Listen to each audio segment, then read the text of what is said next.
There are two views of the Israeli military, what you hear in most of the media and the truth. I'm going to tell you the truth. I was the commander of British forces in Afghanistan. I have fought in combat zones around the world, including Northern Ireland, Bosnia, Macedonia and Iraq. I was also present throughout the conflict in Gaza in 2014. Based on my experience and on my observations, the Israel Defense Force, the IDF, does more to safeguard the rights of civilians in a combat zone than any other army in the history of warfare. Why is this so? Firstly, Israel is a decent country with Western values run on democratic principles. Israel has no more interest in war than Belgium does. In fact, Israel has never started a war. The only reason it ever goes to war is to defend itself. And it has to defend itself because, unlike Belgium, it is surrounded by countries and armed groups that want to destroy it. Secondly, Judaism, with its unsurpassed moral standards, remains a major influence on the citizens of Israel. I say this as a non-Jew. Thirdly, the army is composed overwhelmingly of citizen soldiers. Israel's a small country with a small professional army. To fight a war, it depends on its conscripts and its reservists.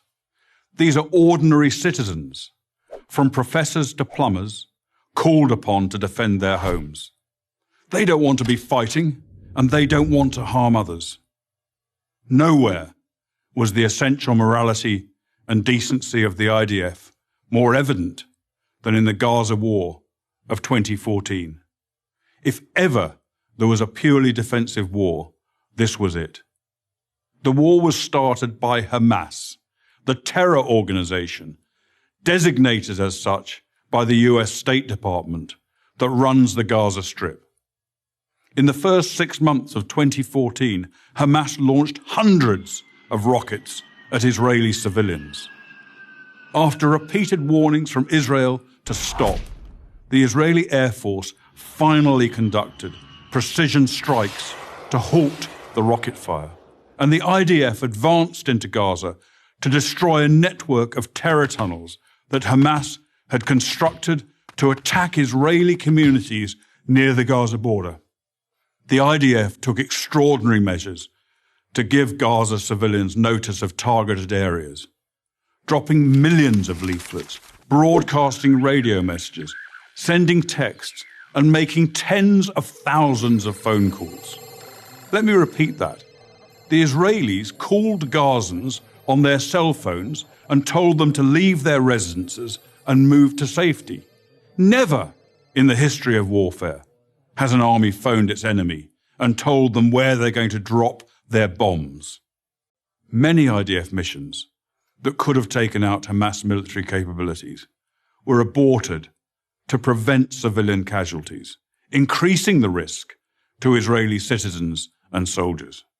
Despite all of this, of course innocent civilians were killed. Every war is chaotic and confusing, and mistakes are frequent. But mistakes are not war crimes. Hamas, on the other hand, committed war crimes as official government policy. Hamas deliberately positioned its military assets among the civilian population, hiding weapons in schools and hospitals, and placing rocket launchers alongside apartment buildings, then forced those civilians to stay in areas they knew would be attacked. They also instructed their people to report the lie that every Gazan killed was a civilian, even if they were actually fighters. And if there were no civilian deaths, Hamas made them up. Numerous internet sites show Palestinians elaborately staging sniper victims and smashed ambulances, among other phony horrors. It's so common, there's even a term for it, Pallywood, as in Palestinian Hollywood. Ironically, it's the leaders of Hamas themselves who best understand the extraordinary measures the IDF will take to protect innocent civilians. They take full advantage of Israel's decency and adherence to the laws of war. No army takes such risks in order to protect civilians as the Israeli army does. I say this as a professional soldier. I say it because it's true, and people who care about truth should know it. I'm Colonel Richard Kemp for Prager University.